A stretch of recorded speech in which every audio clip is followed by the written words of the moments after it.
and I'm happy that you're going to be taking this journey because, for one, it's one of my passions. One of my passions is Reformation history.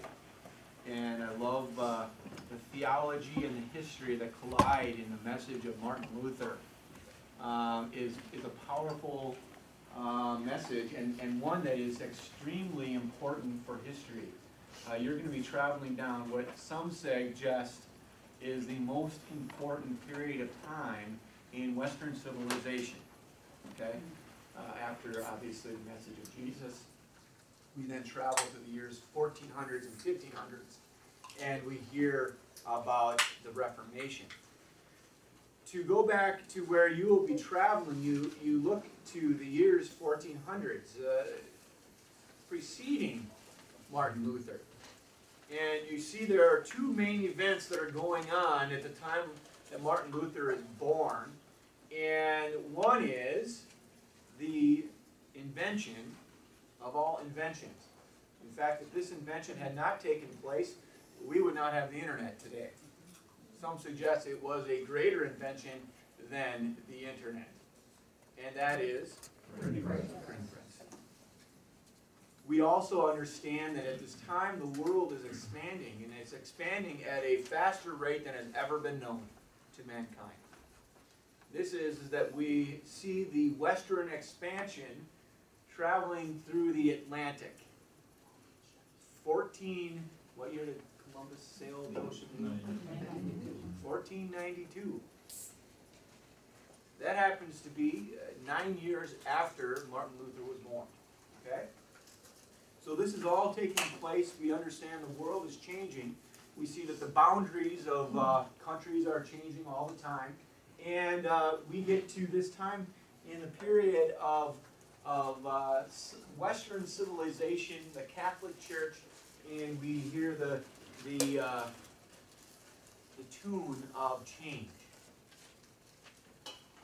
A man by the name of Jan Hus and the Hussites raised some questions regarding the Roman Catholic Church, specifically in relation to their brethren, the Orthodox Church, the Eastern Orthodox Church.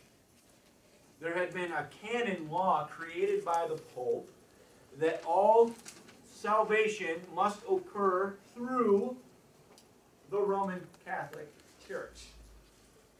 Jan Hus and the Bohemians, the Hussites, had issue with this.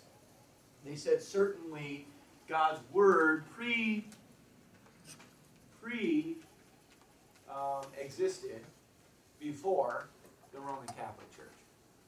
Therefore, you cannot make that claim.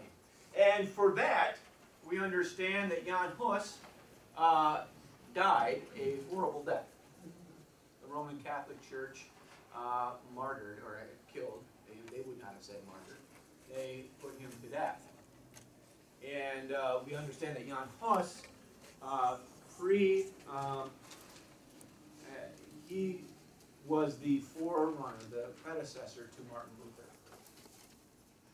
Martin Luther certainly would not say that he agreed with everything that Jan Hus had stated in his theological work and his debates, but he used Jan Hus as an opportunity to talk about these things. And we'll talk about this as we travel through your tour. My goal today is to just give you a historical and a religious background to the sites that you are going to see. And this is great, because I'm hoping that one thing it will do is it'll open your eyes to certainly the importance of the Reformation, but I'm also hoping that you will see the theological underpinnings that were taking place that really set forth the Lutheran Church. And that's why we're here today. And I think that's an important mark. I did bring along a map in case some of you do not know where Europe is. Well, here's Europe, okay? We have the country of Germany, the country of the Czech Republic, and certainly we have the country of Poland. Where you're going to be traveling is you're going to end up traveling in this area of Krakow. I am not going to address Krakow very much today. However, we know that Krakow has a very strong Roman Catholic background. that it existed in what was the Soviet territories behind the Eastern Bloc, correct? And the people there were challenged, to say the least, to put their faith into action behind the Iron Curtain. However, one of the greatest 20th century Christians came from Krakow. And who would that be? Pope John Paul, correct? Came from Krakow. The first, I believe it's the first Polish Pope. And you'll travel from Krakow, which is a beautiful city, to Prague. Prague is going to be the seat and the headquarters of the Hussite religion, the Bohemians. This is also the Moravian church, okay? Bohemians and Moravians, although come from the same general area, they do hold distinct differences. And they would also say that they are different than each other. However, they all culminated in supporting Jan Hus. And Jan Hus is taking place here in Prague, one of the most beautiful cities in the world that you will be seeing. And then you'll travel up here to a place called Leipzig. And we'll talk a little bit about Leipzig. Now we're heading into the Lutheran territories. You hit to Leipzig, and the history of Leipzig is pretty phenomenal, especially World War II. And then you'll be traveling up into this area where you'll go to the home of Luther, where he was born in Eisleben, where he went to school early on in Eisenach. Also, the areas of Bach, Johann Sebastian Bach, Leipzig and Eisenach are going to be very important for Bach. And then you'll head up into Wittenberg, and you'll end your day in Berlin, or your trip, excuse me. That's not all in one day. Although it felt almost like that on our journey, because you're going to be seeing so much. And I'm going to challenge you to not only take in the sights, but also just take in the people, take in the culture, take in that God has really blessed this world with diversity, and certainly some of this history that we have in common is important, but also recognizing that in Poland and in the Czech Republic, people lived behind the Iron Curtain all the way up until 1989. That's not very long ago. And if you think about the Polish people in World War II, they were battered on all sides. These are people that have gone through the ringer and have come out the other side. Some of you have seen Shawshank Redemption.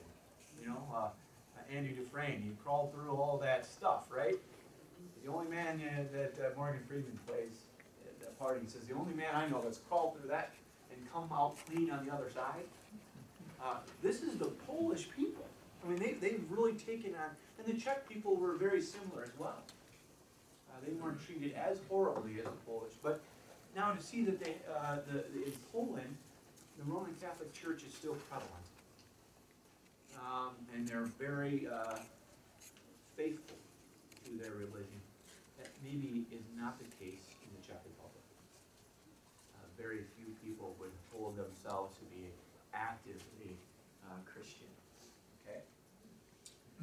Germany, you know, we have the state church, and we'll talk about that some other time. Okay, so I prepared this for the analysis of the life and work of Martin Luther.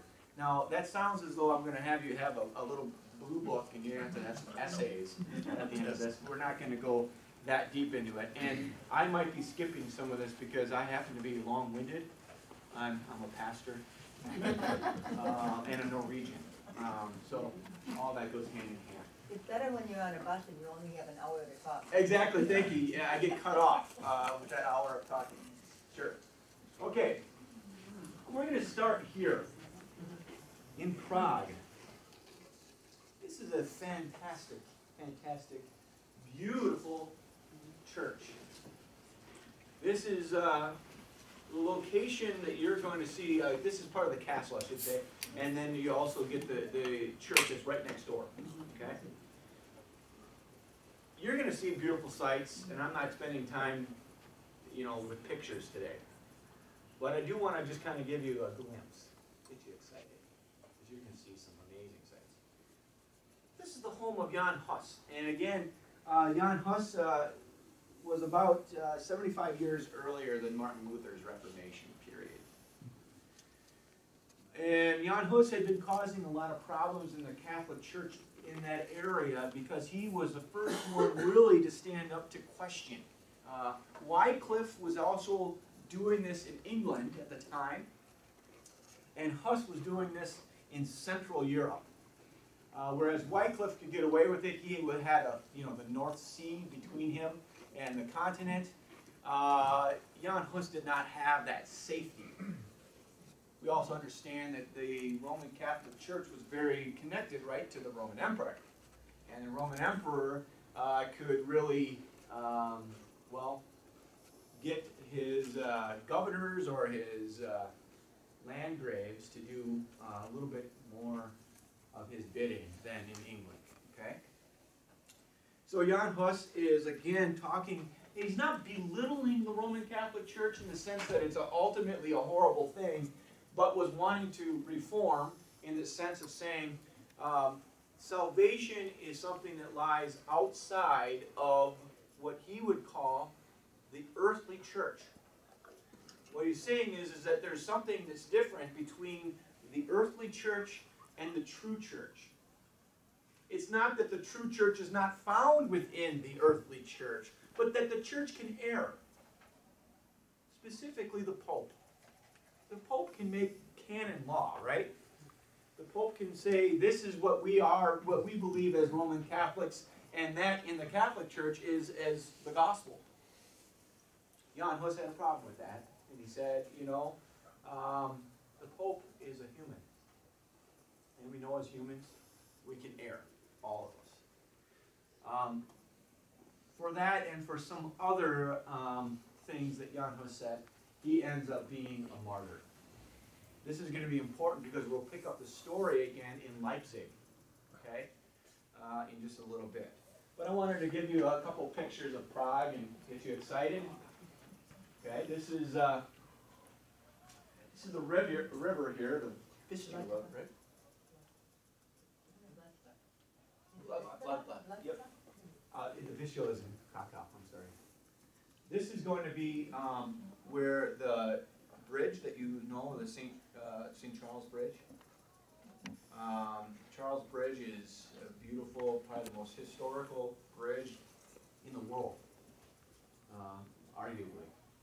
And you'll be here, but I wanted to give you a couple pictures to whet your appetite. This is in the square in Prague, and this is Jan Hus. You'll notice that throughout everything right now, I would say the one downfall right now of going is that all of Europe, especially Germany and the Czech Republic, are preparing for Luther's, the Reformation anniversary. We have 500th anniversary coming up in 2017. So that's only 2 years away, so almost everything's under renovation, okay? Doesn't mean that you don't get that, you see everything, and it's awesome. But you might see some scaffolding, okay? Understand that that's just the timing of things. So,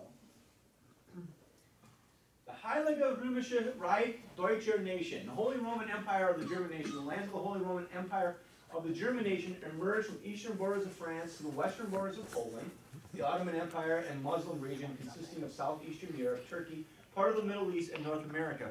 What you're going to see is that the Roman Catholic Church is at the center of the world in this time, okay? They have pressures from all sides. It's not as though they can say, well, we just have one issue, and that is the Wycliffe up in England. You know, he's a loudmouth, and we can deal with him. No, they have to deal with a lot of different issues going on all around them. They have pressures coming in on all sides. That is going to actually be a wonderful and a fruitful ground for the Reformation to take hold in. If Martin Luther could have been the only problem that they had, they would have squashed him right away. But you know, God has a way of entering in at the right time and in the right place, using someone who we might not even expect to use.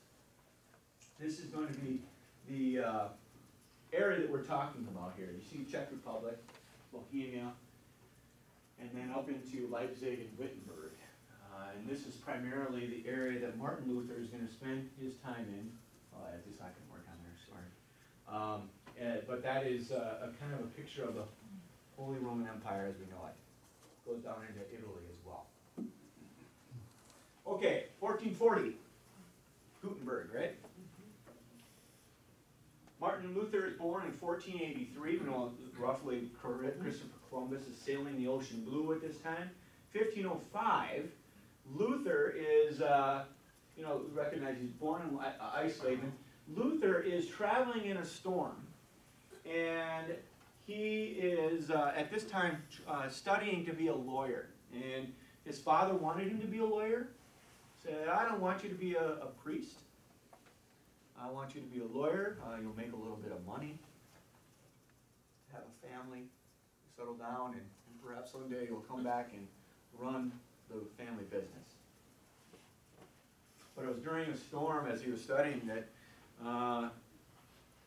he realized that life is sometimes shorter than you think it is. And lightning struck so close to him that he vowed to St. Anne that he'd become a monk. If he survived, well, he did, and he entered then 3 years later, he entered actually automatically to Erfurt University, and he entered the monastery there. You will be seeing all this in Erfurt. You will see the Black Cloister. You can stay in the Black Cloister if you go way ahead of time, like years ahead of time. But we will take a couple pictures there. So then Luther was sent to Wittenberg in 1508. Born in Eisleben, small town. It's going to be very interesting because Eisleben is this small rinky-dink town. Barely notice it as you drive by. However, Luther's going to be born there, and he ends up dying there as well. He was actually just passing through when he became ill on the other end of life. And he ends up dying in the same place that he was born. Okay? We understand that, Luther struggled. He struggled actually from very early on. Historians suggest that he struggled with his guilt. That he had guilt. Guilt overwhelmed Martin Luther. Did not believe that he was worthy of receiving grace. Now, I don't know if you've ever dealt with guilt, but guilt that is left unchecked can consume. And we understand that Martin Luther was consumed with his guilt. So he attended university. We talked about that to get a degree, Bachelor of Arts. Then he entered into law. Questioning mortality. Questioning mortality became something that was very important to him. I think that's something that we all should deal with. I think oftentimes we put kind of mortality off though on the shelf, right? We don't usually want to deal with it. And Martin Luther had it all around him. He lived during a time of horrible disease. The plagues that were taking place in Europe. I mean, he saw little children. He saw his family. He saw 2 of his own children die. One at birth and one at the age of 13. That would forever change him. Magdalena. Magdalena would die at the age of 13. This was one of his children that, was the closest to him. That would forever change him. So dealing with that, he entered into the Black Monastery, the Black Cloister, and this was the thing that he set out to do, is to deal with his guilt, to find peace in the world. Have you ever wanted peace? Well, Luther's going to deal with it a little bit differently, because he wanted to deal with peace, and basically that had to do with fearing God. Okay? So here's the Black Cloister. It's a pretty special place. Outside the walls of the Black Cloister, and you can't see Martin Luther, but this is Martin Luther. I didn't try to cut off his head, but I was really, I shared this picture in that I was blessed to take my parents and my wife's parents on this journey with me. No, I did not go with me. That would have been crazy. No, you need to sit down, okay? But this, one of the things that I find to be amazing is that this was in this Erfurt University. This is in Erfurt. And that very same statue is found at my alma mater, at Luther College in Decorah, Iowa.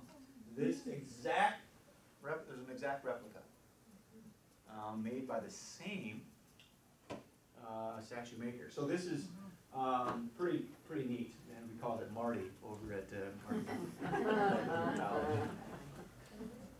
Okay, we were able to have worship with the folks in Erfurt, and this gentleman, you know, he steps out to have worship and speaking perfect English, and I'm thinking, this guy, it's amazing how awesome these Germans speak English. Well, he's from Philadelphia. Happens to be there on a 6-month to 2-year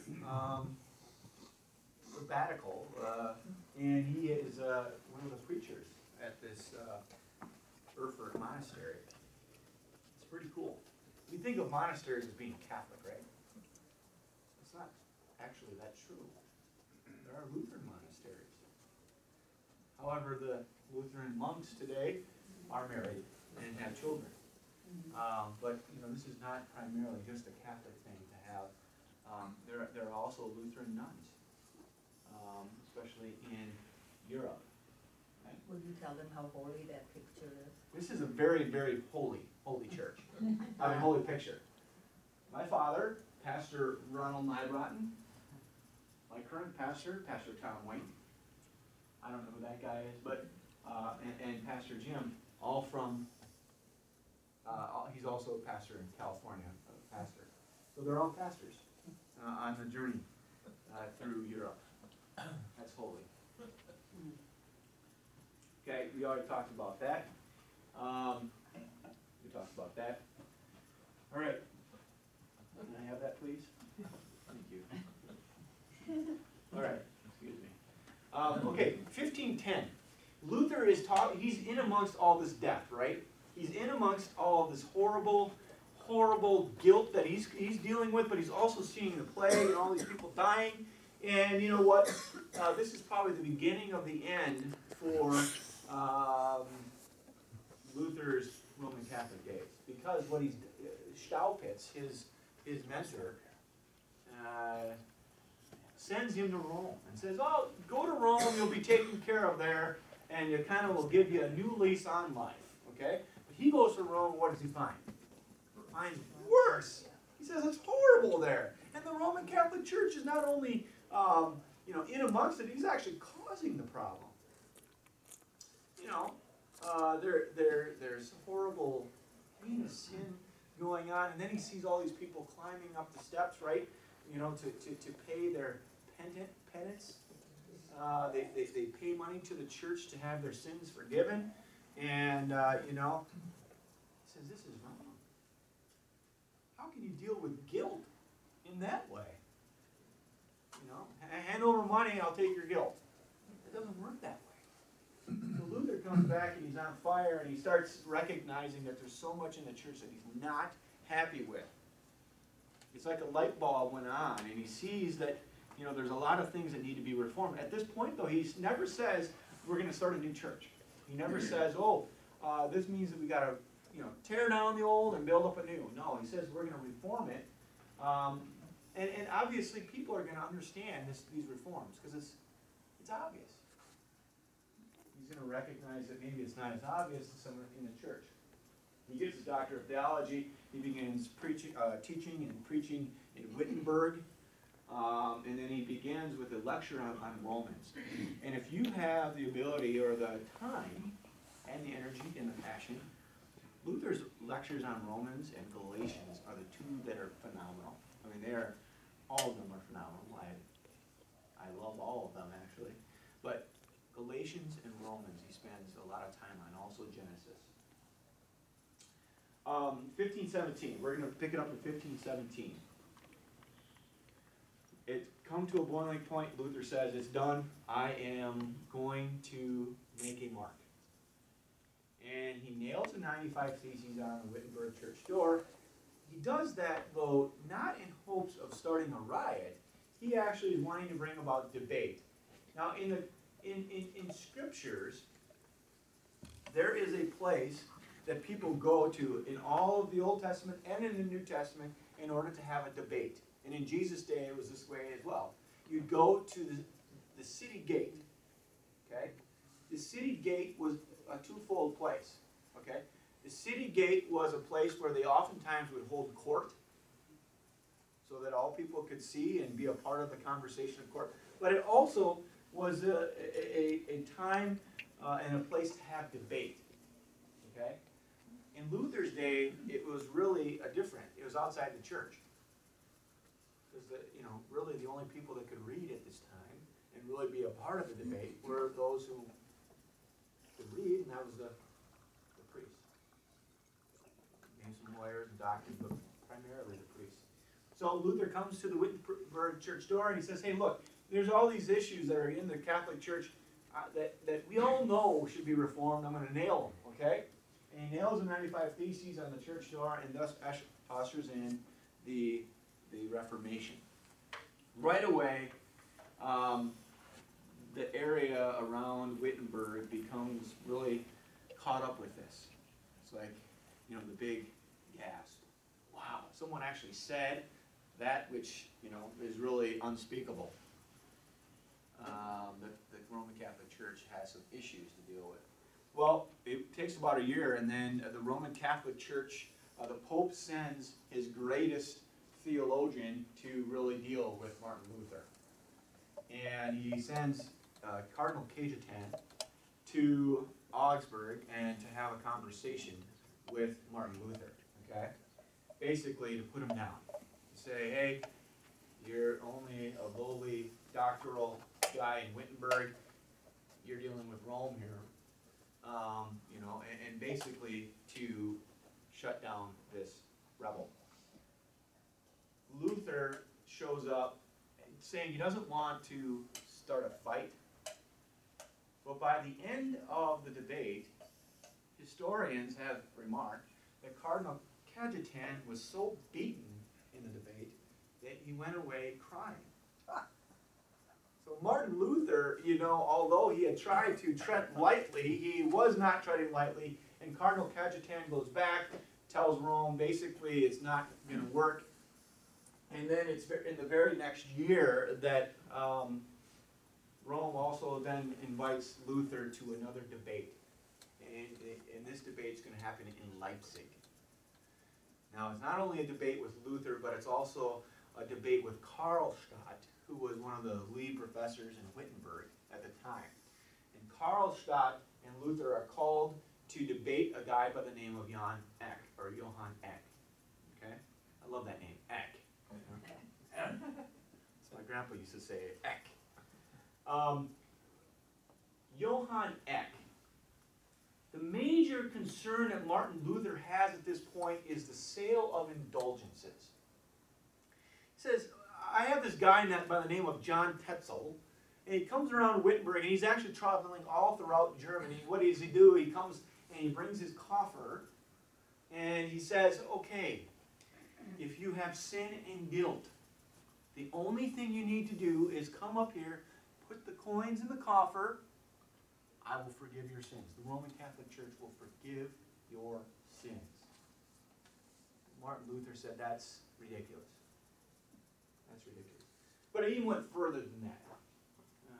John Tetzel would say, the Roman Catholic Church is so powerful and so full of God's grace that if you have a loved one who has died, and you know that they did not live the most holiest of lives, if you come forward at this time and put money in the coffer,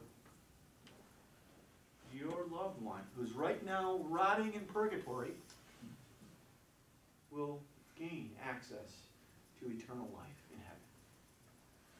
Martin Luther is church really knows it to be true as well, but this is so so prevalent in the public and political sphere of those days that no one's really willing to stand up for it. But here, I wanted to take a sidestep, okay? And I want to tell you, and I want to give you, this is a theological side note, okay? I'm going to give you a little bit of what we call systematic theology. I don't want all of you fall asleep at once, but it's important. It's the difference between some of the very basic Roman Catholic theology and what Martin Luther was going to talk about as Lutheran theology. Okay? You have a human being. Now, I'm good at stick figures. Don't ask me to do anything more than that. Stick figures. And you have a human here who has sin. Okay? And in those days, typically was sin related to that which was above the neck or below the neck? Below, right? That's the carnal area of the body. Okay? Some say below the waist, but it was actually up to here. Your hands, your feet, that was the activity of sin takes place there. Okay? And so what really was going on in those days is there was the idea that, this part of you is sinner. Okay? But we know that here in the head, because you cling hopefully to Jesus, you have saint. This is the rational side of things. This is Paul a little bit. Remember Paul says, in my flesh I am sinful, in my spirit I am, I do the things that I do not want to do, and I do not do the things that I should be doing. This is this kind of conversation. And what the Catholic Church was doing in those days, the Catholic Church said this.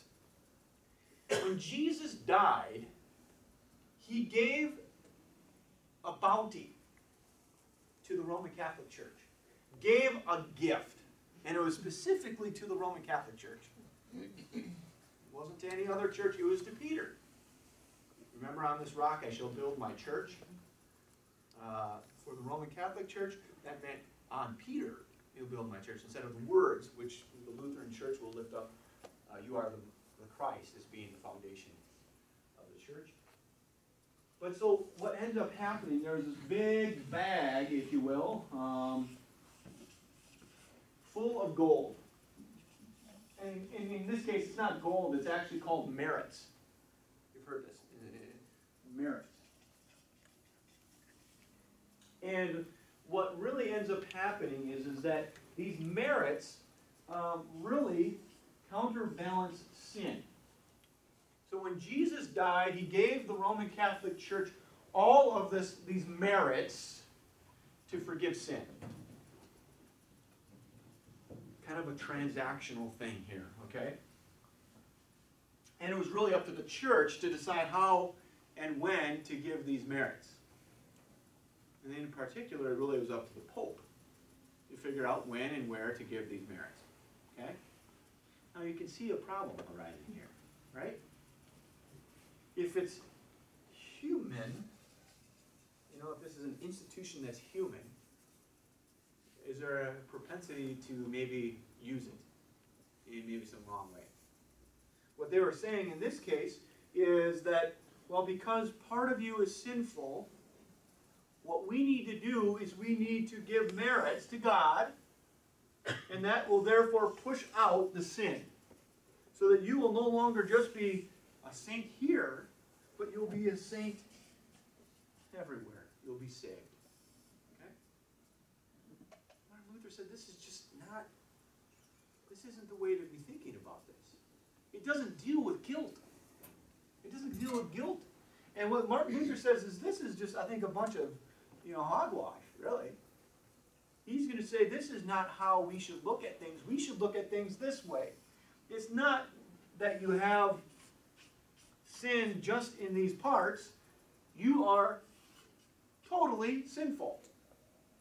Now, some of you who have been Lutheran for a long time know maybe this theological phrase. Simul justus et peccator. At the same time, sinner and saint. That's a very important phrase for the Reformation. At the same time, sinner and saint. What he's going to say is you are totally sinful. you, as in believers who know Jesus, you are 100% sinful. There's no place for you to run. There's no place to say, well, I can only become a better person, therefore I'll get salvation somehow if I become a better person. This is going to be Martin Luther's attack on Roman Catholic theology, is that you don't earn salvation. There's no work that you can do to gain salvation. Why? Because you're totally sinful. You can't just say, well, my little finger is not sinful, and therefore I can really work hard at using that little finger. Sooner or later I'll gain salvation for my hand, then I'll gain salvation. No, you can't look at it that way. Martin Luther is going to say, you are saved by grace. You who were dead in your sins, is what Paul says. You who are dead in your sin have been made alive in Jesus Christ, not through some work that you have done. This is going to be very different than what was going on with John Tetzel. He's saying if you just throw some coins in a coffer, you will gain salvation. This became so powerful that later on the Roman Catholic Church said, yeah, we do need to reform. The Council of Trent that came on after Luther would say the same thing. We need to find a way to look differently upon this. This is, same-time sinner. And a lot of people will say this, well, how, Pastor, can you be 100% sinner and 100% saved? I say, it's a miracle. Jesus, God, it's so much of a miracle that God sent His one and only Son to do it. He was in the grave 3 days. That's a miracle. He was raised. Now, how can a dead man walk? How can dead sinners gain salvation? Faith. God can do it, right? That's our faith. Okay, the dead man walks is Lazarus. That's the story of Lazarus. So, okay, any question there? Anything? I don't see anybody sleeping yet, which is good. Okay, this is also going to be important during this time. So Leipzig, he meets up with Jan Eck, and that's the battle in Leipzig. And the other battle is that salvation is not only for the Roman Catholic Church, but for all people. And it comes through all churches that have been granted this gift of faith, the message of the Scriptures. Basically, what Luther's going to say is, Scriptures become all important.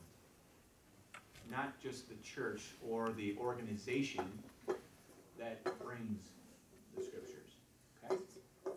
So why didn't Luther end up the way John Huss did? Only because he had the Great question. Great question, because we're going to get there.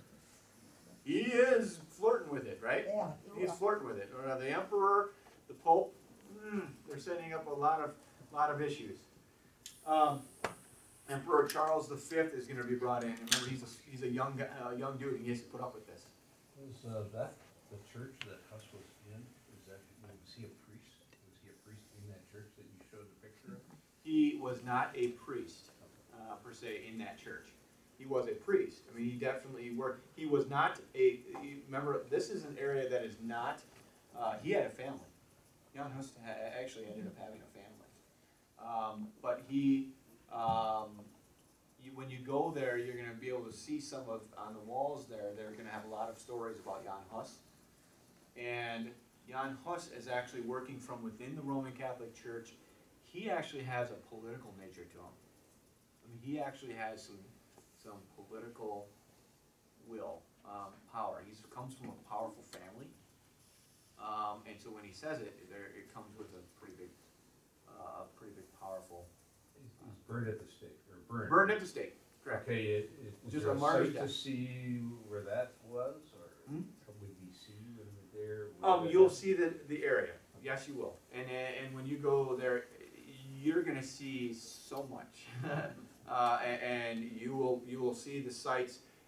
You know, it's actually in Leipzig where Luther is talking to Johann Eck.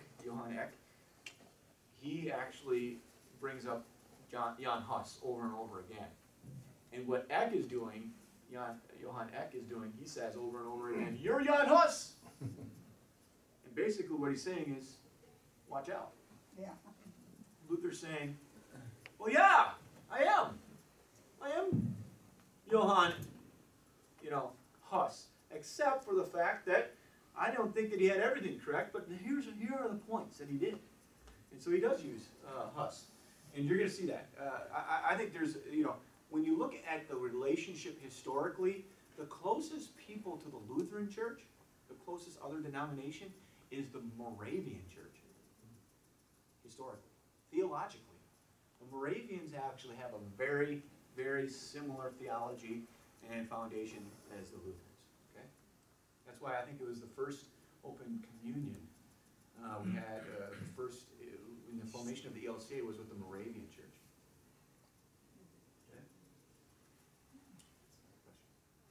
Okay.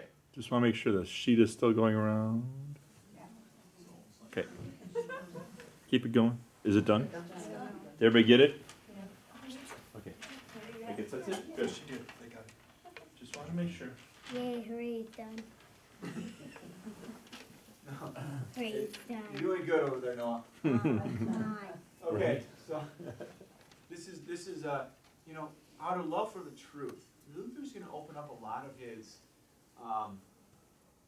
debates with this. Out of love for the truth. I mean, he's asked to recant so many times. And he says basically out of love of truth, the desire to bring it to light, and basically to bring forth God's word, I'm going to have to stand and I'm going to have to present this and I'm going to have to debate this. It's not as though he's saying, I want to cause a problem. For Luther, it became his conscience just took him to this place. So he nailed the 95 Theses. We talked about this. This is the Wittenberg church door. I understand, I looked on the website not too long ago, and it looks as though you're going to be able to go right up to the door when you're there. They're actually opening up this entrance. So we weren't able to see that. I mean, get up really close, but you can see, that's not the original door, I gotta tell you. Sorry. But that is the door that would have been where it was, okay? They've made some updates. This is the square in Wittenberg, and this is important. You don't get a good picture here. I think you cut it off, but there's a big statue of Martin Luther, and then what other person? Who was the second most important private person in the Reformation? Luther. John Hus. Come on now. Philip Melanchthon. He had a great first name, by the way. It's my first name. So Philip Melanchthon. Philip Melanchthon is black. Blackhead is kind of. So these are the two in the center of the city square. And you know what's, I'm going to tell another side story here, is that Luther was kind of a guy's guy, a man's man. I mean, he was kind of gruff. He wasn't he would not go out and say, I need to just give hugs today. He wasn't that kind of guy. Philip Melanchthon was much more like that. Philip Melanchthon was I'm proper, and I have my, hot toddy, and, I like the finer things of life. Martin Luther was like, I'm just going to get in there, I'm going to do my thing, and he was much more bold, much more brazen. And, Luther, after his classes, oftentimes would make his way over with two other professors to what was the beer garden, okay? And you would sit there, and they would, sip on their beer, or maybe have a little bit more than that, and they would discuss, philosophy, theology, and finer things of life, and, the news of the day, and, what would happen is that all the other students would usually find themselves going over there and sitting around them. Okay, so they'd be at the table, and then there would be all these students sitting behind Martin Luther, Johann Bugenhagen, was the other guy's name, in Altdorf. And they would sit there and they would talk all these things. And amazingly, this happened for years and years and years at Wittenberg. And on Luther's deathbed, he was actually presented a book of notes that students for years had been taking as they were drinking around that table. All those students would take notes, and they had then put it all together and they presented. That is called Luther's Table Talk today. You've heard of that maybe? If you want to have some laughs, I mean, there's some really good stuff there, but you'll see Luther's more, brazen side. All right, that's a side note. But Luther, it's here that Luther is going to present the 95 Theses, and then because of Gutenberg and the press, the printing press, they could make a copy. I mean, before that, everyone wrote it, and it took forever. Here, they just, they printed, or they, kept on printing it, and it just flowed. And so it would go out to all these communities, and typically the only ones that could read it in the community were the priests, and the priests then would go and they would tell, others. So this was the beginning of the Reformation, and it would not have happened if it weren't for Gutenberg and the printing press. Would not have, the Pope would have been able to squelch it really quickly. Instead, it went out so fast that he could not keep up with it. Couldn't keep the fire from being lit. So Pope Leo the X, takes issue with Luther. He has him come to Leipzig. This is Leipzig. This is actually the church here that Bach, Johann Sebastian Bach, was the musician, the organ player, the cantor, and you'll see this. Bach was born also in Eisenach, which is going to be one of Luther's early homes as well. Okay? Don't mind him. The riff-raff here. Okay, so in 1520, thank you. You can go ahead and take those. Good. His mom's traveling to Iowa today to see her brother, so and with my sister too, or with his sister. Sorry. So Luther now has done all this, and someone said, "How did he get away with it? Isn't he going to end up the same way as Jan Hus?" And he's heading down that road, but he's not stopping. Okay, he's heading full speed, 75 miles an hour in one direction, and he says, "I'm heading this way. We'll see what happens." And he, in 1520, ends up actually writing all of these pieces that are very famous today: the Babylonian captivity of the church, the address to the Christian nobility. These are really important for the Reformation. He writes them in 1520, and so he's continually doing this. He's refuting canon law, the same thing that Jan Hus did. He burns the canon law, basically saying the church can err. The Pope isn't perfect. And then he burns the bull. What the bull was a papal decree saying that Martin Luther should be shunned. Basically that he has no right to be preaching in churches, preaching in squares, and we know that actually is going to turn into a death sentence for him. He goes to Augsburg again. He goes to Diet of Worms, and there, the history, they ask him to recant. They take all of his books and all of his pamphlets, and they say, "Here they are. You have now this choice that you can recant or face the penalty." And that's where Luther says these words. Excuse me. Excuse me. Okay. I always do this. He says, "Da dann Ihre Majestät und Ihr Lordship eine einfach Erwiderung wünscht." No, I'm just kidding. You don't have to do that. "Since then, Your Majesty and Your Lordship desire a simple reply, I will answer without horns and without teeth. Unless I am convinced by Scripture and plain reason, I do not accept the authority of the popes and the councils, for they have contradicted each other. My conscience is captive to the word of God. I cannot and will not recant anything, for to go against conscience is neither right nor safe. Here I stand, I cannot do otherwise. God help me. Well, he just has sealed his fate. Amen. And he's done.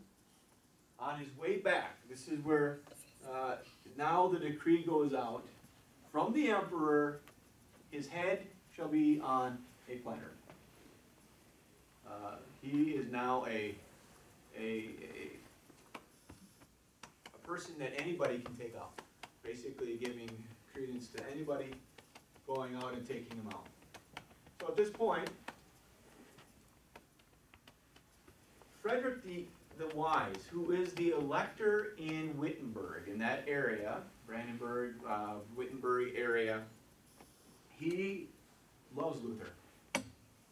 And he actually loves what he's doing.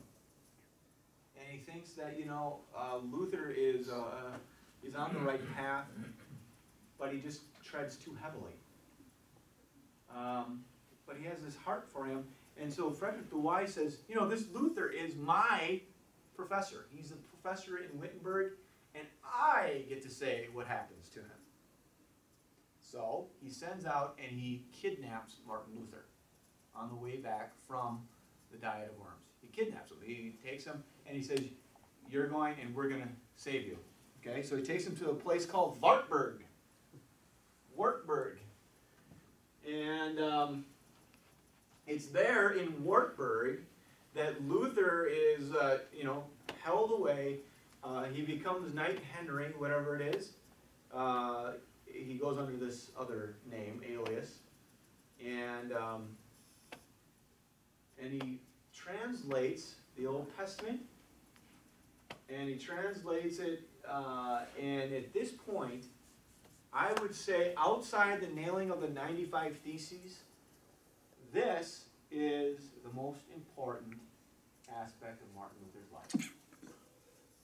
This point in time forever changes Europe, especially Germany. Because what Luther does is he's a linguistic man. He's an expert in linguistics. He knows Old Testament Hebrew, New Testament Greek, Latin, and then he knows this thing called vernacular German, the everyday speaking German. And he says, what's wrong with all this is that very few people can actually understand. They can't read it.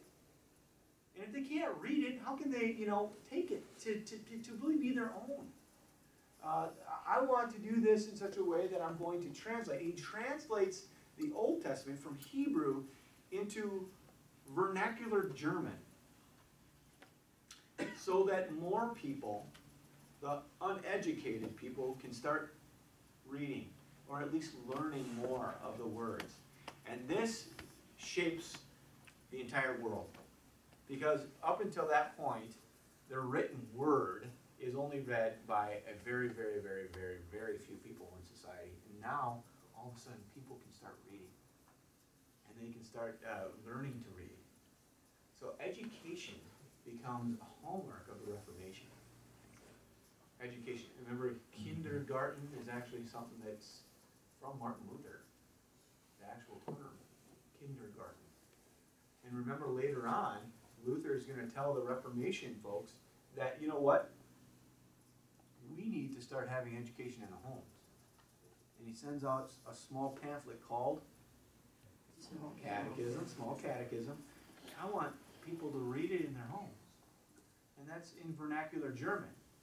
He doesn't write it in Latin because you send that home and it's tossed into the fire. I mean, no one reads it. But I want people to read this to their children. And I want their children, and so children start learning how to read. And it just takes on this whole new aspect. And my mom, who's an educator by trade, she thinks that this is one of the greatest pieces of Martin Luther. He's the true educator in history. So here this is Wartburg today. Okay, I always pictured, and then you'll find this out, I always pictured Luther up in the tower, like that was his hiding place. No, it actually wasn't up there. It's actually down in the side, but this is Wartburg, and you're gonna find it's amazing. It is truly amazing. And it's a beautiful place. You'll hike up, these trails. You can also take a van, so no worries. But you hike up, and then you come up to this point on top of this big hill, and here's Wartburg. And then you go through and you see these rooms, and you see unbelievable decor. Yeah, it's going to be a pretty cool site. I didn't show you pictures because I don't want to ruin it. I think it's going to be amazing. Okay, so this is all off the bottom, but here we know that from here on out, the other primary piece of Luther's life is going to be the rebellion of the peasants in 1525. This is outside of his daughter dying, Magdalena. This is the hardest thing for Martin Luther.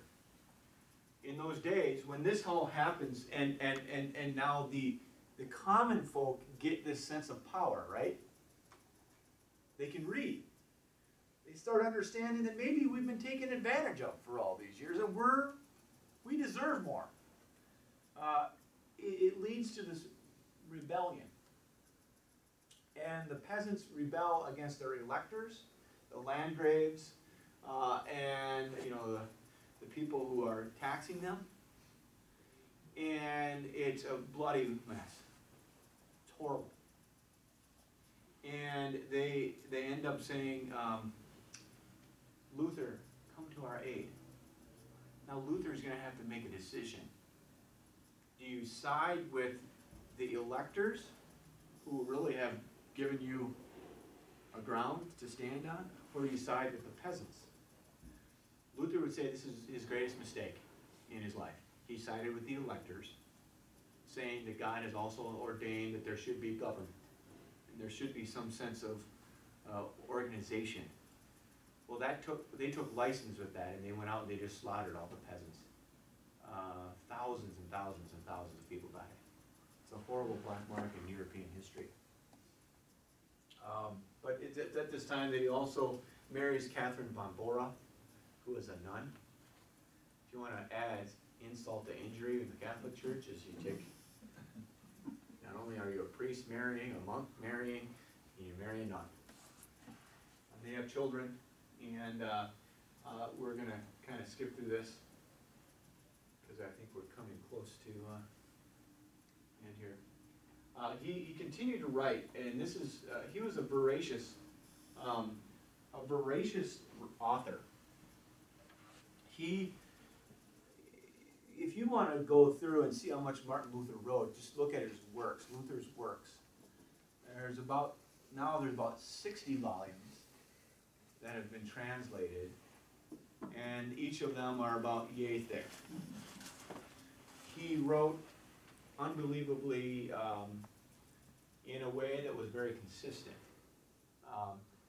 Later on, there were issues that probably came about because of some of his health issues.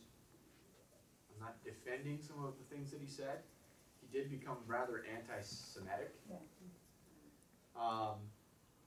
However, that really happened late. If you look at his early years, he was not that way. In fact, he always proclaimed that the salvation that God has granted unto us came through our brethren, the Jews. But it wasn't until then later on in 1530s, early 1540s, he starts talking in a different way. A lot of that had to probably do with some health issues, but also there was a lot going on in Europe at the time. The Turks were coming in. Very few people were getting wealthy, and but Luther had struggled. He struggled with kidney issues, and some historians suggest that he may not have, he'd go months at a time without having movements. You know what I mean? A month at a time. Can you imagine that? The kind of pain and the kind of things that he was going through. This was towards the end of his life. So Luther, again, not a perfect man, but an amazing man. Eisleben, Eisenach will all be on your tour, okay? Leipzig will be on your tour. You're going to also understand that Wittenberg and around Wittenberg will all be on your tour. You're going to see the sites. There are more sites south and west, like Augsburg and Heidelberg, that you'll have to save for another time. You can't see it all. It just physically can't do it. But you're going to be seeing the best stuff. I want to leave with questions here. This may be off the track, but Yeah. how do Catholics look on Martin Luther today? Okay, Just good. in a nutshell. I mean, is it still a dirty word to them? Or? That's a very good question. There's been, for the last 20 to 25 years, since the Lambert quadrilateral, there's been a big movement in the Catholic and in the Lutheran traditions to have dialogue, okay? This has been for a long time. And for those of you, you might not care about this, but I've really taken a lot of, heart in this, because I think that we have such a strong history with the Catholic Church. I'm not anti-Roman Catholic by any means. We're all Roman Catholic after all. I mean, that's our foundation. Luther is looked on as a reformer that went too far. Not necessarily that he went too far, but those who followed him went too far and started their own church. It's kind of like this. The Roman Catholic Church still has kind of the mother church understanding that really all should be under the Roman Catholic umbrella. How you get into underneath that umbrella is the challenge. I mean, there's been a dialogue, conversation going on, and it's been a lot. I mean, believe me, there's been a good working. We would have worship services twice a year with the Roman Catholic Church across the road from us. We're all on the same team. The issue that really separates the Roman Catholic Church and the Lutheran Church today is something that was also back in Luther's day, and that is the nature of the church, specifically the episcopacy, okay? Remember, the episcopacy is how the church is passed on from one generation to the next. For Luther, it's passed on through God's Word. God's Word is eternal, right? For the Roman Catholic Church, the true church is passed on through the Pope and the passing of the Pope. That's why when Pope is sworn in or brought in, it's a big deal, because that's the continuation of the Roman Catholic Church. So that's going to be the separation of the two. And because if you do not maintain that episcopacy, that order, the historic episcopate, you kind of fall outside of that true church, okay? Again, Luther was in line there. He called himself a Roman Catholic. There's just some issues that were taking place. There's a lot of the human side of things. It's not a perfect place. Luther would say the true church is hidden. You can't necessarily see it,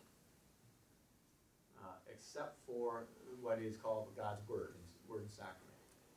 There you can hear it, receive it, tangible, but you can't truly see it. It's kind of like saying, I can look around the table here and say, you're in, sorry. I'm sorry, you're in, no, you just can't see it. Okay? Yeah. This is just a comment. We had a Spanish kid stay with us one summer, and he came to church with us at St. Matthew's. And one day, we were visited by some Jehovah's Witnesses. He answered the door, and he told me about this actually. He told them, "We are Protestants in this house." Oh, really? Protestants, yes. Protesters, yes. That's where it comes from. Did the Eastern Church have any influence on Luther's thoughts? This is very good. That's a very good question, because there is a connection there. Lutheran actually is kind of criticized by many in the Roman Catholic Church through the years as taking on more of the Eastern Orthodox, perhaps some of the understandings. And there's even segments of the Lutheran Church, primarily in Finland. The Finnish Lutheran Church has a very, very strong Eastern Orthodox connection. And so then you look at that, and what Luther's going to say is this: there's truth in both. I mean, you can't put it in the name. It's not as though when we stand before God in heaven, there won't be an RC on your forehead and an L, you know, UCC or whatever. That's not how it's going to be. It's going to be through faith. You know, it's God's grace. Almost all of Scripture, all the prophets of Old Testament, almost all of them denied being called by God at first, right? Remember Moses says, no, I don't speak too well. Elijah says no. Jeremiah says no. Isaiah says no. Remember, I'm a man of sinful and unclean lips. That's because God uses imperfect people. And if you look at how it's God making anew, death and resurrection. That's going to be primary Reformation, death and resurrection. Any other questions? Any questions about the trip? I mean, I've been there, done that. Would love to do it again.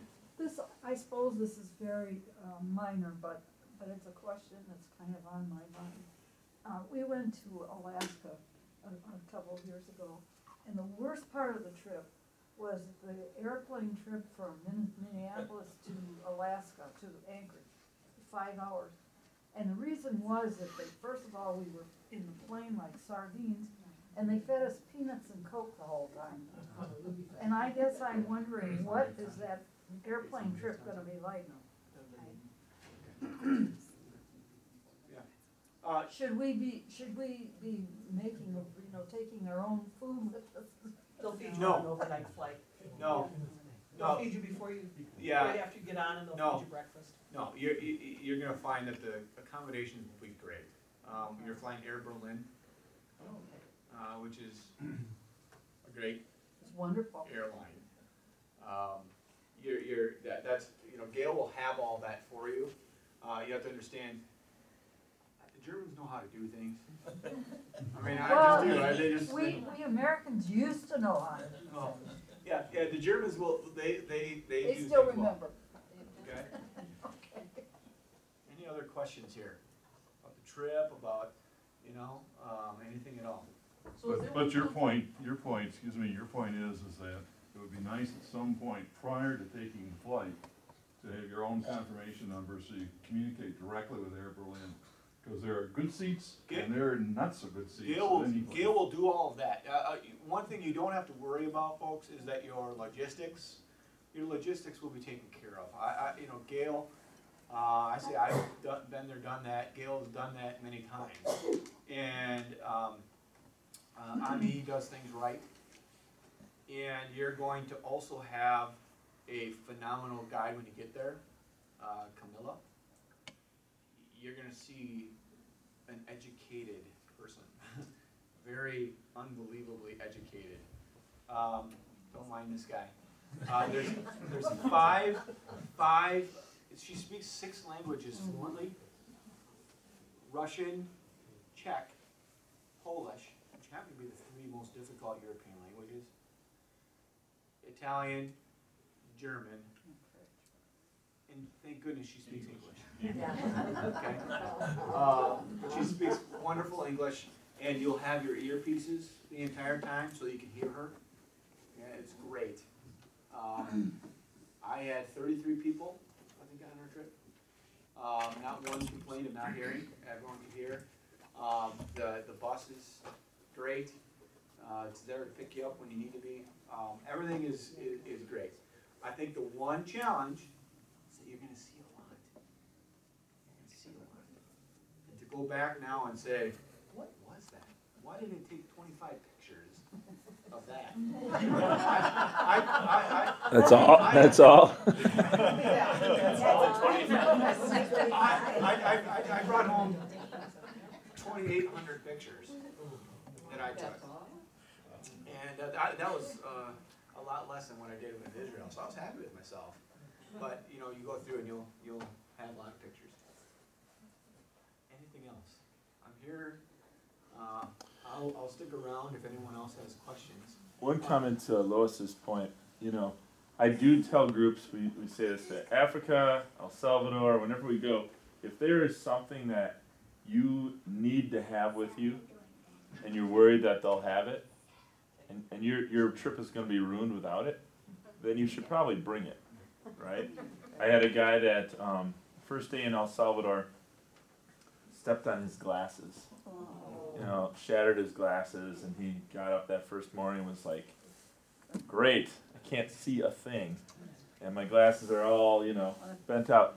After about 2 hours of trying to figure out what we could do for him, he realized he had actually stepped on his roommate's glasses, his readers, so it really didn't matter. He couldn't even tell that they weren't his glasses. They were so, you know, I say, if you need a backup pair of glasses, then bring it.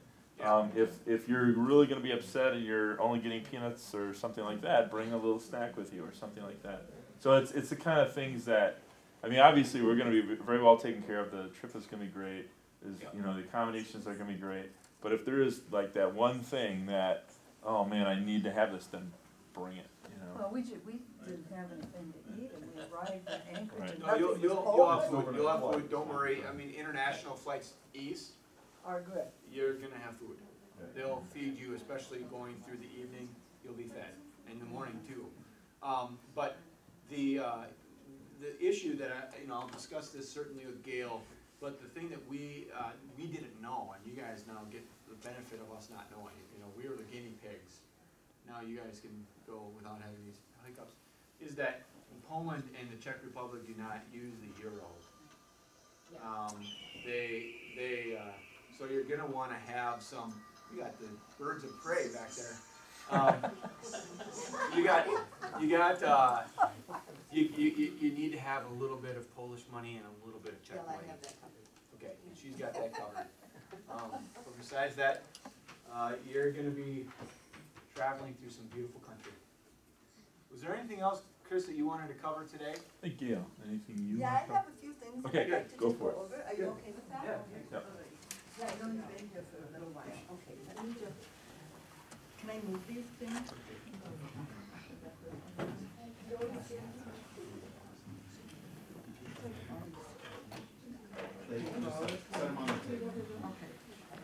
All right, yeah, and I just got a little list here of things. That was phenomenal. Pastor Phil.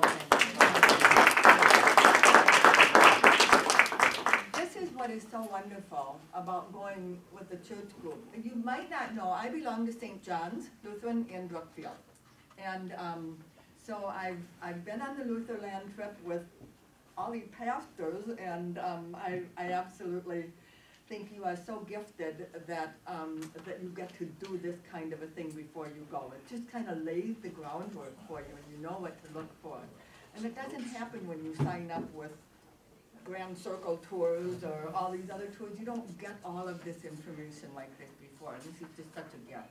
So, and it was a gift to be with Pastor Nygratton on his trip, and I'm just delighted to be able to be on this trip with you, Pastor Chris. Okay, so just a couple of things to cover, because I know you're probably thinking, okay, what about this and what about that? I copied the airline schedule, and I'll just leave it on this table. You can grab, just the airline schedule. Air Berlin, and we arrived in Krakow at 10:20 in the morning, and you're gonna be tired, but you're gonna go all day long, and then you can just kind of collapse at night. It's a great way to begin the trip.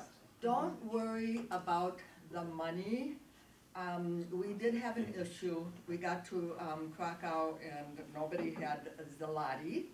And so I'm working with Ami Travel to see how we can figure that out.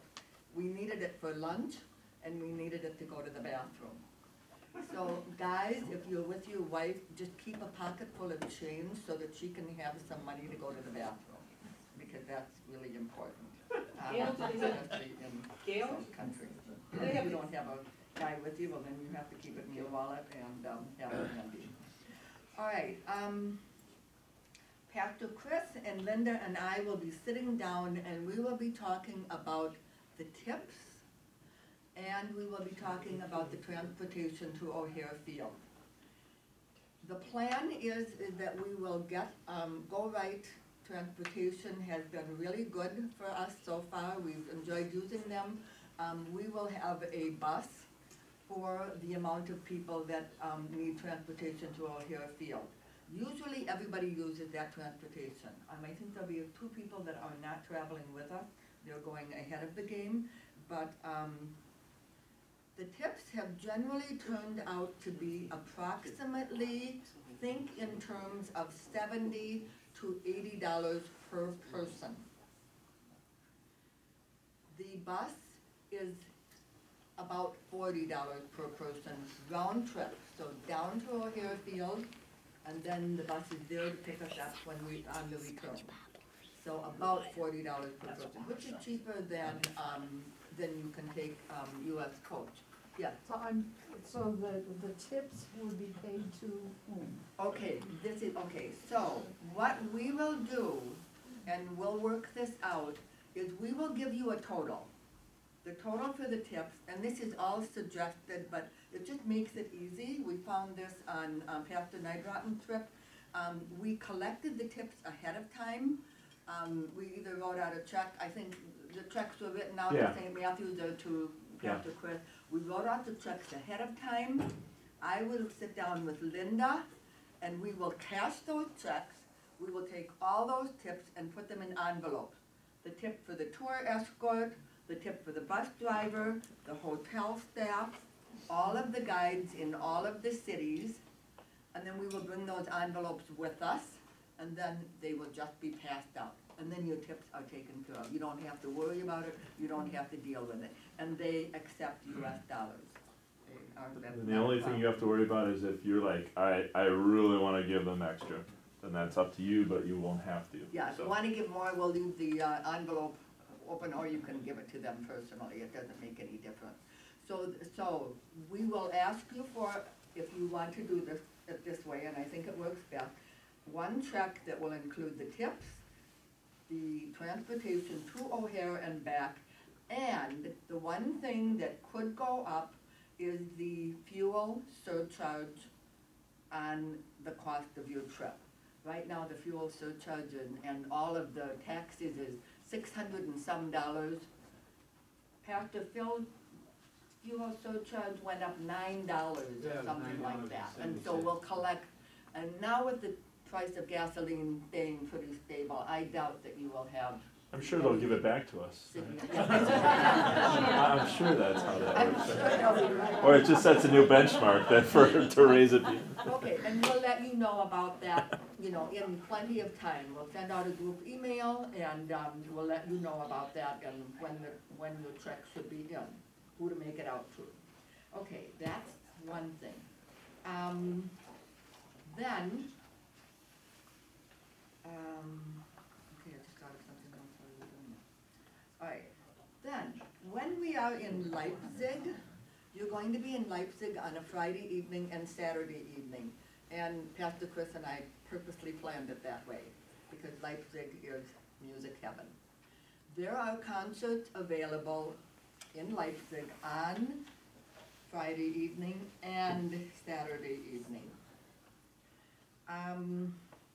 Friday evening, there is at St. Thomas Kirche, Pastor Phil talked about St. Thomas Kirche, Bach Church. There is a concert at 1800 hours, which is 6 o'clock. It's an organ concert. It's called Orgel Vesper, so it's a Vesper organ concert. And then on Saturday, there are two musical opportunities. The first one is at 3 o'clock in the afternoon. We did that when we went with Pastor Phil's group. Awesome. It is a motet. It is a service at 3 o'clock on Saturday afternoon. Sometimes the boys' choir sings the motet. Not always. We did not have that. It does not matter, because that choir was phenomenal. The choir was phenomenal that we had. A motet is a music in words. So the service lasts about an hour and 15 minutes. And it's at 3 o'clock on Saturday afternoon, and that should be no problem. I mean, you should not have any trouble having the time to do that. In fact, we'll plan so that we can do that. You don't have to do it, but that's one option. It costs €2. You buy the program. That's how they, get. You cannot get the tickets ahead of time. The doors open 45 minutes before the service. Can I just say something about that? Evening, there is,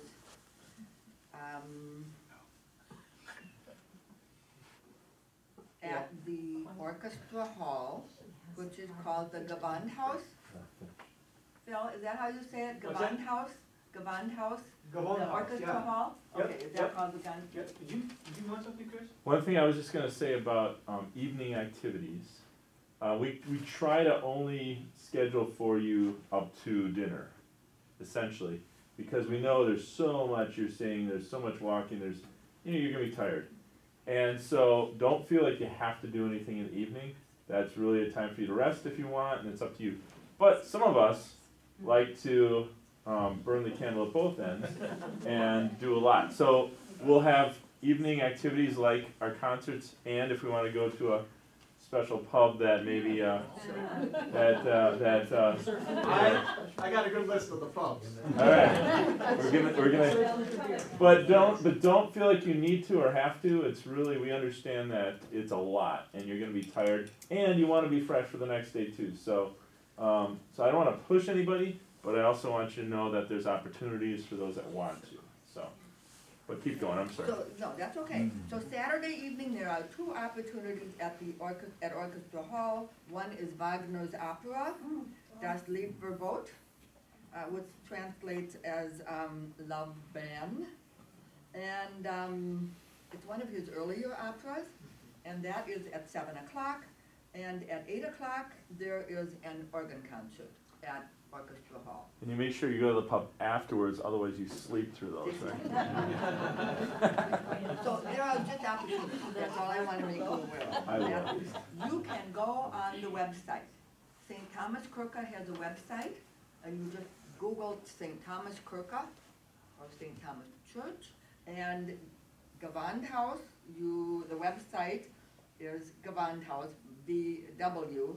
G-E-W-A Why don't and we send out an email on that? H-A-U-S. And you can just Google Orchestra Hall in Leipzig. We'll send out an email on those too. We'll send out an email with the links, if people want And to. I can send that out. I Okay, can send that okay. information out. Okay. Pastor Phil, Yes. can you remember the name of the Martin Luther book that you told us all that we might enjoy Oh, reading yeah. that wasn't so Sure. Wasn't so boring? gobbledygook. Okay, there's two books that I will lift up. One is, the man's name is James Kittleson. Luther the Chris, you Reformer. probably know James. Yep. Dr. Kittleson from Luther Seminary. Yep. Passed away a few years ago. Luther the Reformer. And it is a great biography. And then, if you want to go beyond that, there's a book here called Martin Luther's Theology. And this is by Bernard Loza, and it's Lohse. And no, thank you. In the beginning, the first half is going to be historical pieces of Luther, and then the second half is a theological pieces, and he tries to tie everything in together. So this is more a scholarly book. What's that? It's a heavy book, but the career of the Reformer, perfect. Luther the Reformer, great. Kittleson. I'll send that out. Yeah, I'll send that out. Okay. Question. I have a question, that some people might be wondering about. If you drive here and leave your car here, is Pastor Chris or? Yeah. You always recommend parking in the west lot near the street. So, yeah, we'll get into that as we As get we go closer closer, next, okay. the month before, but you're welcome to park here if you'd like. We will, you'd have to keep it across the street, so we don't, junk up the main lot with lots of cars, but I always have people park underneath the light over there, so it's a little bit more. But it might be best, if you could, to have somebody drop you off, or carpool together. But if you need to, that's fine, that's not a problem. 2 weekends will be. Yeah, no problem. By the way, I was thinking if I can order us copies of the Kittleson, the Luther the Reformer book, the first one that's not quite as heavy, That it's a little sounds lighter. good. Who would want me to do that? I'll order that many copies. 1, 2, 3, 4, 5, 6, 7, 8. So I'll order about 10 copies and then I'll have those. You're looking at like $15 maybe. They're 18. 18. They're $18. Anybody change their mind? Okay, so I'll order about 10 of those. Okay, 11.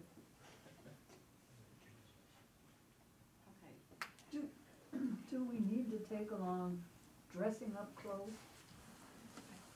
Or No. we mostly normal? What I have on right now and what you have on is about as dressy as you need to be. I mean, I don't think you will ever feel like you need to be dressed up, no. Church on Sunday morning, I mean, everything is, you know, because there's a lot of church and, So we're gonna have 2 more meetings. Next month, Dan's gonna do a piece on Auschwitz. I'm asking Pastor Matt to also give us a piece on Germany. He's been there and traveled and done quite a bit of work there. Keep thinking about questions you have. We'll bring those. We'll give you some more information about, you know, anything else that you need to know. I think probably one of the bigger questions is also kind of, as we get into airlines and confirmation numbers and stuff like that, people can, one thing I would say, it's impossible for all of us to claim certain seats, but what we can do is try to get you some numbers that you can work with the airline on your own if you wish to. Some of us don't care where we sit. I'm one of those people, I'm happy to switch with people if they want. But I know some people need certain seats because of legroom and such and, you know, all that kind of stuff. So we can work with you on that, but we won't get you those seats. You'll need to do that work if you want, but we'll get you the numbers you got the need. confirmation numbers, then Yeah. you're on your own. Yep, so that'll help you that way. yeah, they throw the names in. As much as I thought they really tried, they throw the names in the computer and the computer spits out the seats. I mean, that's basically what happens. And those of you that don't want to sit with your spouse, that's a whole different issue. We'll have counseling at a later time.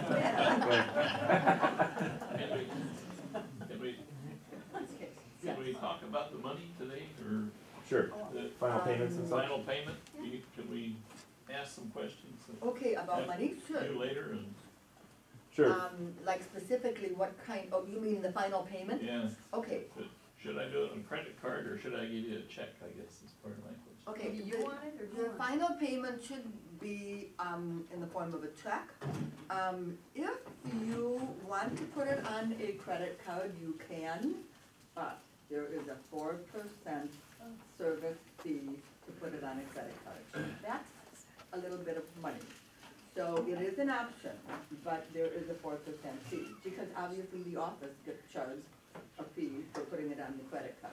So your check should be made out to Army Travel Escrow account, and I think I spelled that out in your email.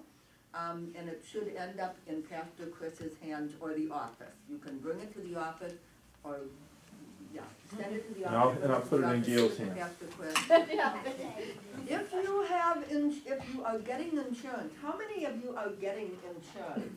Okay, 1, 2, 3, 4, 5, 6, 7, 8, 9, 10. Yeah, there's quite a few of you Through that are a me. planning it out. Yeah. Through me. Make sure that is dated, what did I say, February 26th.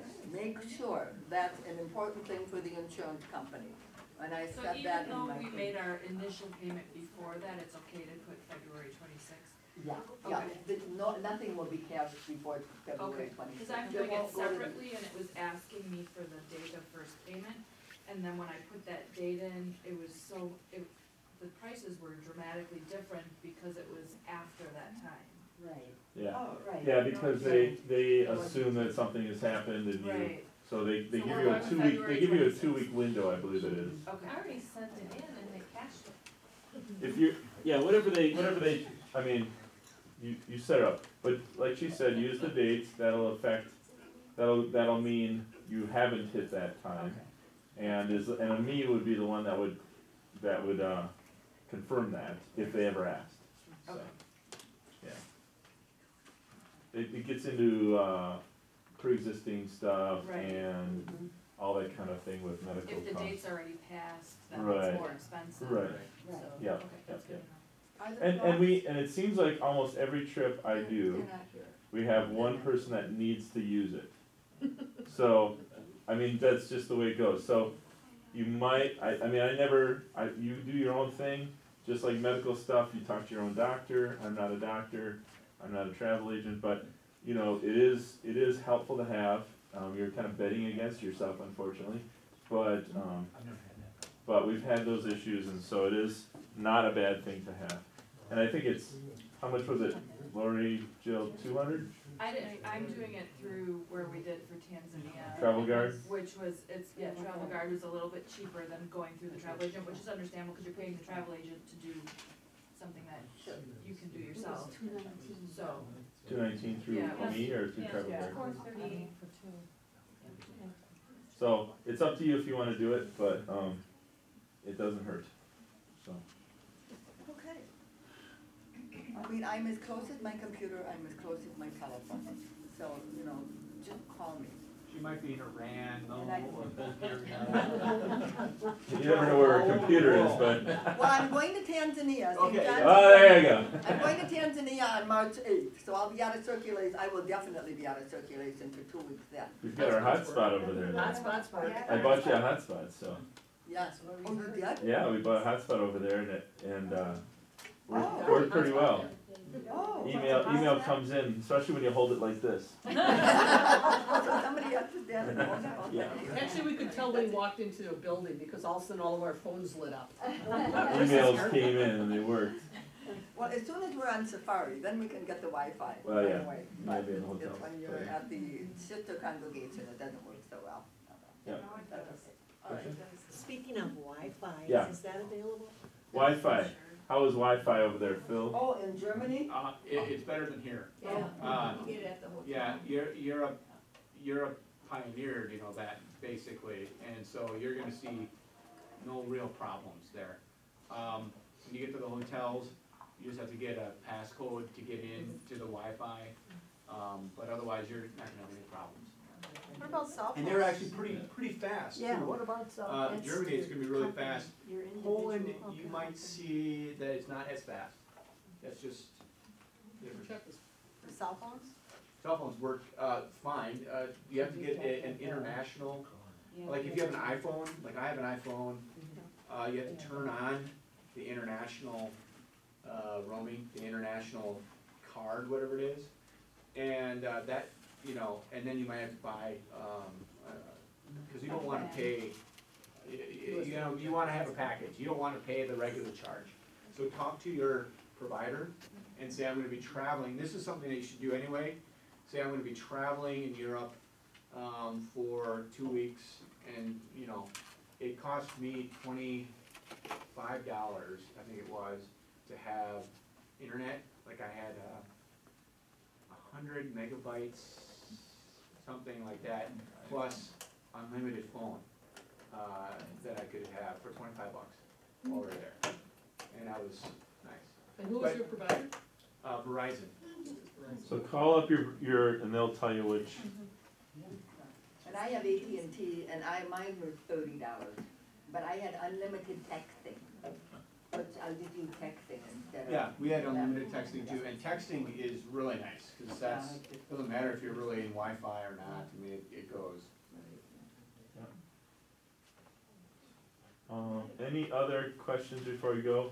We're happy to answer them if you need to give us a call or to send us an email.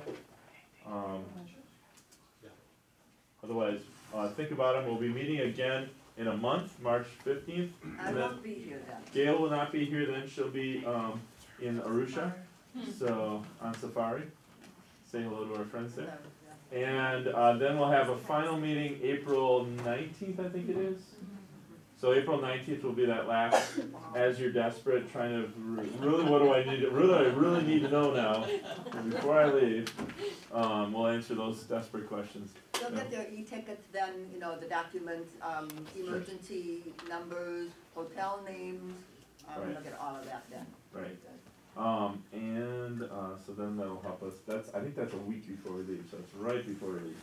But, so if you have other questions, by the way, I'll never forget one of our Israel trips, a lady that just bought new shoes. So, and she was in pain for about 3 days, literally. I'm not kidding. So it ruined her trip. So we were all in pain for 3 days. You didn't hear me say that.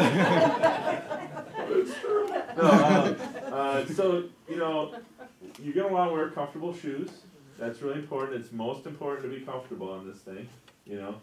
So if you're looking for a certain shoe, and we're going to be doing a lot of walking, so good walking shoes. If you need to get those now, if you don't have them, and you need to start breaking them in, start doing it. But that's important. It will also be uneven walking. It'll be on cobblestones. So if necessary, if you need extra stability, take one of the collapsible walking sticks. Sure. And the flight information, I just put it on the table out there on your way out. Okay. So it's right there. How long do Okay. you think until we get the flight numbers so we can switch seats? You cannot go on the site and switch, you cannot do that now. Those seats will not actually be generated probably until 24 hours before you fly. I believe that's what's gonna happen with Air Berlin. I could be wrong, but that's the system. But yeah, typically if you have a confirmation number, you can contact them by phone, not internet necessarily, and ask for specific seats. So if you wanted to upgrade to like an exit row or something, we're gonna be able to do that before 24 hours? Let me double check with Air Berlin. My knowledge says to me that they do not have, premier seats, like, you know, like those little, where you can pay an extra $30. My head tells me that Air Berlin does not have that. Is this an Airbus? But let me check It's on an that. I think it's an And I'll let you A330. know Okay, it's an Airbus. if there's an if you can upgrade to like an economy plus. So Gail will check on that and You email can, you I'll can, check on you can that. try calling ahead of time. We had a lot of people try calling ahead of time and it didn't work. It will if you show confirmation.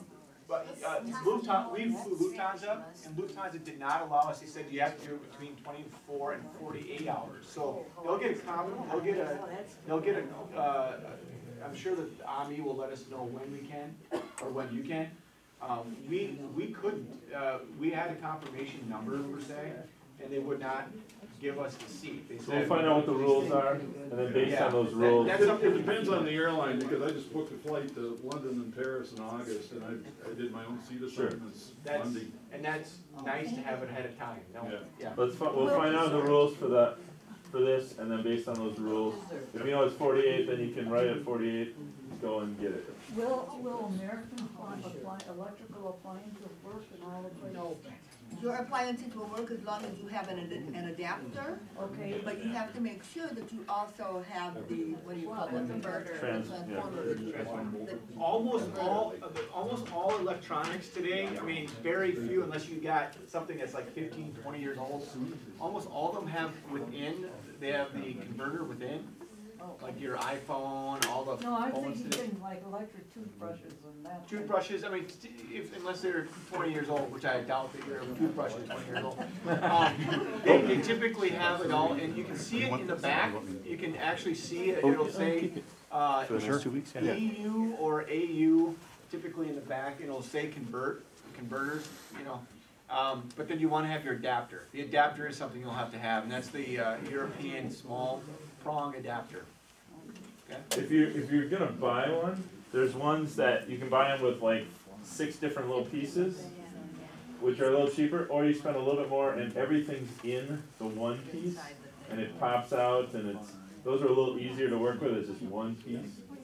You pay, I mean, Target has them, any travel store, they're pretty, Brookstone has them, but you can get whichever one you want. So. The adapter is the 2 round plug. It's just a 2 round, and it'll say Europe on it, that kind of thing. We can bring a sample next month if you really want to see it. I probably have it in my office downstairs. So. Thanks, everybody. Did we put on a basket for collection? Yeah. Okay. So help us pay for the lunch just by putting money in that basket. I just wanna. Sure. During this trip. We're decided to go as a kind of, my dad would given his life to this very trip. Right, yeah. It'll be neat. It'll be a great. He couldn't have done it in his lifetime because of East Germany being closed. Yeah. Well, it's a little experience of a lifetime. Yes. Most of the hotels will have blow dryers. Most of the hotels will have blow dryers. Well, I was thinking more of. That's really low energy. It's anything with high energy that you get a problem with. The blow dryers, that really don't use I think You send in the form I might, Yeah, that's all done. just get one that's bad.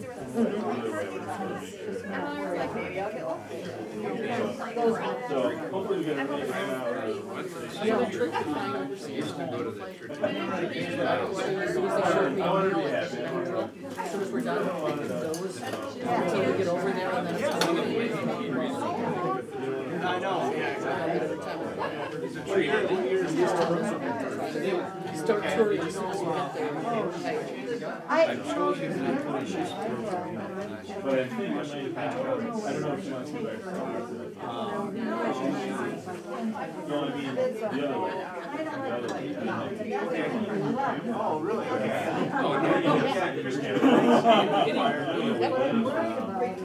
At times when you're standing around and listening to someone.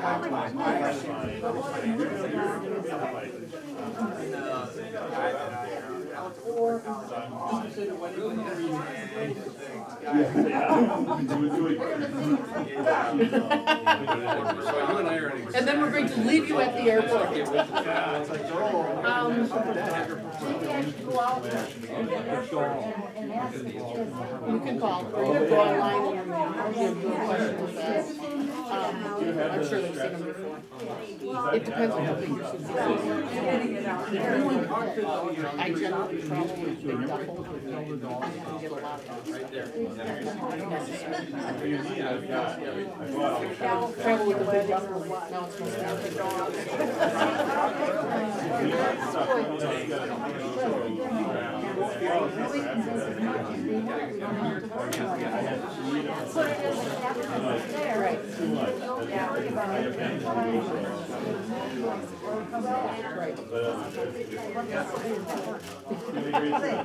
I know. I've done them both ways, so.